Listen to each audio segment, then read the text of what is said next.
Well, hello and welcome back to the Shallow Proclamation with myself, Thomas, and my pal... Paul. Paul Pal. It's actually pronounced Paul, yeah, not Pal. My Paul. My Paul. Your Paul. So we're watching the finale of Tomb of the Cybermen. It's been great so far, hasn't it? So, little party popper there.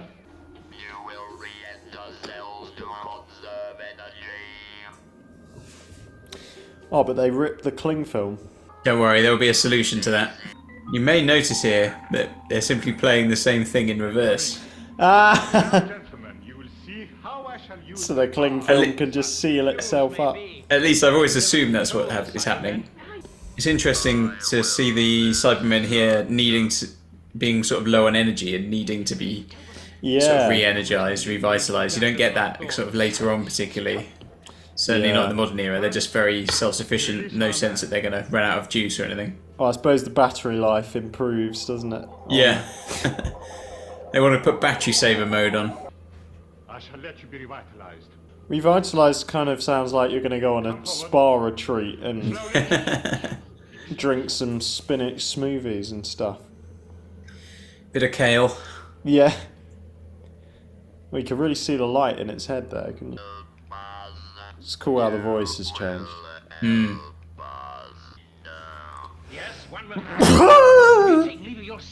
Better wait here. If the Cyberman is aroused, we shall be ready for him. Now stay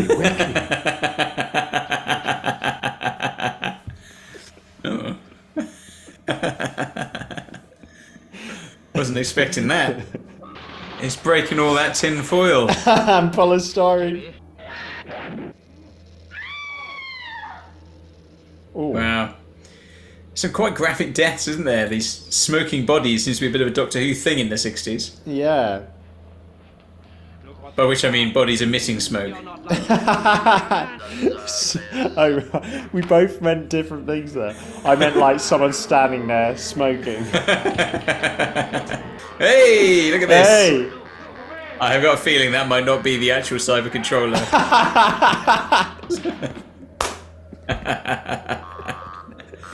I kind of love it anyway. The way, the limpness of that body. Classic ragdoll. This is great though, isn't it? You completely allow all of these things because the story's good. But it's still great to see these are real materials. It's not all CGI as it would be Yeah. a lot of the time nowadays. Well, now I know you're mad. I just wanted to make sure. I shall leave you to the Cyberman. He's really enjoying this role, isn't he, this guy? I shall leave you to the Cybermen. Oh, the guy who tries to form an alliance with the villains always dies in Base Under Siege film story. Because you had Maxtable, didn't you? Yeah. Oh. Yeah. It's got to be in reverse, hasn't it? Love it, love it. I kind of like that though, the idea that you can reseal it. I know it is just that played backwards, but I like it. Cling film. You are evil. Cyberman, come away! Careful, you'll get killed, man. They shall never pass to the man. Oh no.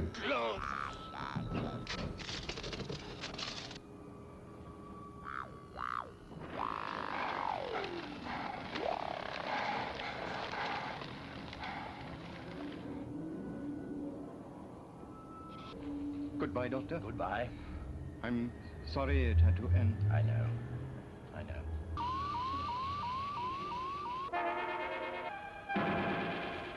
Nice. Mmm. Oh, it's good action, isn't it? That great moment of self-sacrifice of Toberman at the end. Yeah. I mean, for me, so far, that's easily the strongest story we've had in the Troughton era. Right, yeah. I thought you were about to say period. Well, I was going to say, well, it's Got probably it's up there, isn't it? Yeah. It's definitely up there as one of the strongest stories so far in the Doctor Who thing. I mean, it's a funny one, Tomb of the Cybermen, because, I mean, it was lost for so long, and I think when it came back and it was eventually released, I think people considered it like a stone cold classic. Yeah. But I think it's also become one of those things that, when people love something, that then things go through a phase where it becomes cool to hate it. Right, yeah. And I think it has had a bit of that in recent years, because there is, there are weird things about it, aren't there? Like, we've never quite got to the bottom of why if the Doctor hadn't opened the doors in the first place, like, none of this would have happened. Like, yeah, why does he help them in? You kind of solve that quite easily if he didn't know it was Cybermen until, like, it's too late. But he can see the tomb and he can see the logo. He knows. And they're talking about Cybermen. Yeah. Yeah. Yeah, it is weird. Yeah, I mean, for me, I've got fond memories of the story from my childhood, like I said. But I think it really stands up as a story. I didn't realise you were alive when this came out. Yeah, very much so. 67. Yeah, no, you're absolutely right though. It's tight, isn't it? It feels, no episode felt like it dragged. Felt like everything was necessary to the story. You had some really nice emotional moments where, like in the previous episode with Doctor and Victoria, having a bit of a chat and deeper conversation. You've got the base under siege thing. It kind of ends on a bit of a bittersweet note, doesn't it? Because I love that line at the end when he's like, "Thank you, Doctor. Sorry it had to end," and the Doctor's like, "I know." Yeah. It's like Han Solo. I love you. I know. I know. But that sense of we got through it, but actually there was a real cost. Yeah, the fact that they're going back to the rocket at the end, and there's literally only 2 of them. Yeah. Out of the whole team that were there initially. And I mean, obviously it's the first full Troughton story we've got, the first complete one. So I feel what's your opinion of Troughton having seen him more in this than we've seen him pretty much in almost everything else we've watched? Yeah, I think as you pointed out, he's very strong, just a very commanding presence, and I love the way that he kind of uses a lot of his power is in his sort of ability to talk on his feet, isn't it? So that moment where he kind of starts saying, "Oh, you could, make the whole world think like you," and the guy's like, "Yes, that's a great idea." And he was like, "Yeah, I just wanted to make sure you were a madman." Yeah. I know you're mad. Yeah. So he's very quick-witted, isn't he? And a very, very different to Hartnell, isn't he? He's kind of less, more abrasive in some ways, but more relatable in others. It's hard, isn't it? It's a very different character. Yeah, I mean, he's often described as being he's slightly kind of childlike in some ways, and there's this kind of impish quality to him. But the way he's often described is that he comes across, what he puts across often to the protagonists in the story is that he comes across like he's a bit of an idiot sometimes, but it's a deliberate kind of ruse he uses to then actually, overcome the enemy. That's a really good point. Yeah. And there's a bit of that in this story, definitely, you begin to see. And there's just the humour of it as well, like the playfulness of so many of the lines, like the bit you mentioned with "Now I Know You're Mad," or the bits with Jamie where they're kind of got their bits of banter and holding hands and stuff, and just lots of little quips. He kind of plays the fool, doesn't he? And you can kind of see the influence, as you pointed out, on Matt Smith in a way, can't you? And that, with the fez. I wear a fez now. Fez is a fool. But like I say, he plays a fool, but then he can turn quite ferocious in some of those moments as well, when he's kind of raging a bit at people, which I really like. Do not go gentle into that. And it's good. Rage against the dying and the light. That's very good. I think as well the relationship between him and Jamie is a real plus. That stands out in this one that I guess because we've only really got rid of Ben and Polly at the end of the Faceless ones, and we had the Evil of the Daleks, and we didn't really see much of that. Yeah. You really get to see the relationship between him and Jamie, which is again one of my favourite Doctor companion kind of relationships. Yeah. What do you make of Victoria so far?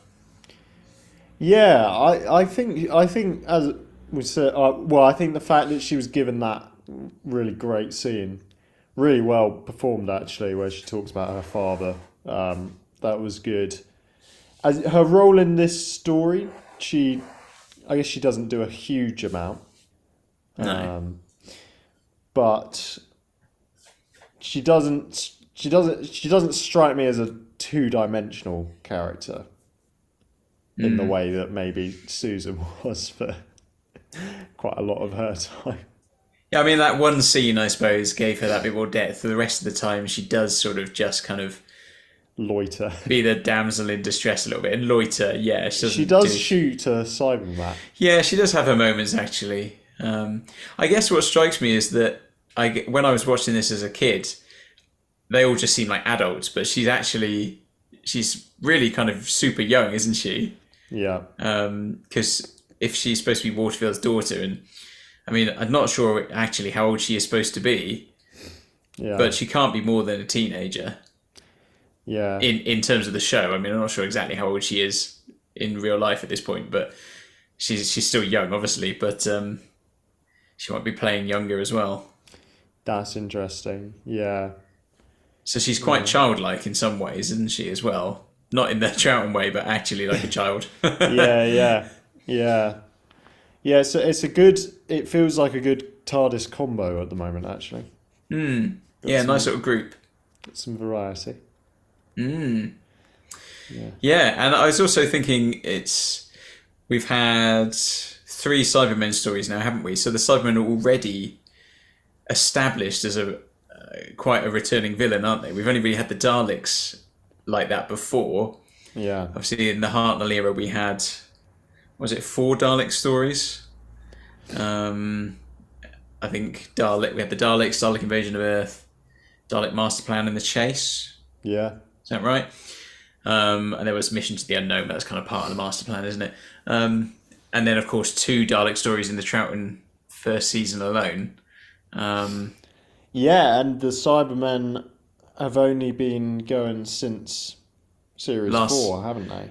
Yeah, last season. Although it feels longer ago because Hartnell, the last season really started with Hartnell, didn't it? Yeah. So their 10th planet is part of season 4, and so is the moon base, isn't it? So you got 2 Dalek stories and 2 Cybermen stories in season 4, and then obviously Cybermen to kick off season 5. That's really interesting. Sometimes this era is kind of, I can't remember what it's called now, like it's basically known as like the monster era of Doctor Who. So it just keeps churning out all these monsters the whole time through the Troughton era. That's quite good, you know. I like that. I'll be intrigued as we watch through to see when different monsters are kind of introduced, because I suppose really you can make a case that only Daleks and Cybermen have really endured up to the present day in terms of you're guaranteed to see them. So what are you looking for? What are you waiting for still to appear? Well, I'm trying to think which other villains I know must have an origin in the classic era. I'm guessing. I mean, you've seen the Macra. Yeah, the Macra. That's true. That mainstay of the modern series. Yeah. Sontarans. I'm guessing they have a origin. Yeah, they're classic series. Ice monsters, Sea Devils. Sea Devils, yeah. They've got and glorious... and Silurians. Oh, yeah. Silurians, yeah. Yeah, and the modern era hasn't been able to produce that many recurring... Weeping Angels. Weeping Angels is a big one. The main innovation, aren't they? They're genius, but... Yeah. Yeah, I'm not sure if there's really been... Is there anything else? I mean, there's things that have recurred, but not like... No one went like, oh, thank goodness the Slitheen are back. Like, at the end of season 1, they went, oh, brilliant, another episode with the Slitheen. The Sycorax. Yeah. No, I'm not sure. Oh, There the must be something. Absorbaloff. Tastes like chicken. There must be. Plum, and I shall return victorious. I can't think if there has been any other real recurring. Not sort of. I mean, you've had the odd thing that recurs within a season, haven't you? But not. I mean, so like, what was Maisie Williams' character? Me. Oh, in yeah. the Capaldi era. She was a recurring character, wasn't she? But only for a season. Yeah. So it's not like she keeps coming back again and again and again. That's it. Yeah, that's fascinating, isn't it? It's really hard to come up with a monster that will really stand the test of time. And I guess when they did the Cybermen first in 10th Planet, they probably weren't thinking, "Oh, this will keep coming back like the Dalek." Well, they were probably hoping that every monster they made, but yeah, would they have known? Or would anyone have suspected, these ones are going to become a real staple of the show? Exactly. Well, we know they tried to replicate it again, don't we? Because, I mean, that was what they tried to do with the mechanoids and stuff in the chase. I want to see the mechanoids return, actually, but I would love to see the mechanoids. A modern-day mechanoid would work for me. Yeah. But yeah, the Cybermen are, obviously, they've realised how good the Cybermen are because they've already got them back. What were the ones in the Keys of Marinus that they were hoping would be? Is it the Vord? Yeah. When that guy did just pulled a hood over his head and pretended he was the old man, even though his head was a completely different shape. Oh, yeah. Just did a voice. Well, there's some reason I keep getting adverts for Vord VPN. Dear me. Well, great story. We should probably wrap that up there, shouldn't we? But super really strong, good. super strong start to season 5. If you were a kid at the time, let us know what you thought. I don't know if there was much gap though between. I'm not sure what the gap was between the end of season 4 and season 5. We didn't really. I've got the dates written down, but I've not really checked. But yeah, what an opener! Brilliant stuff. It's looking promising this season. Yeah. Well, as always, give the video a like if you've enjoyed it, and do subscribe to the channel. That's great. And if you know other people who enjoy Doctor Who and you think would enjoy this, do pass it on to them. We'd love to have them come and join us as well. But until next time, goodbye. Goodbye.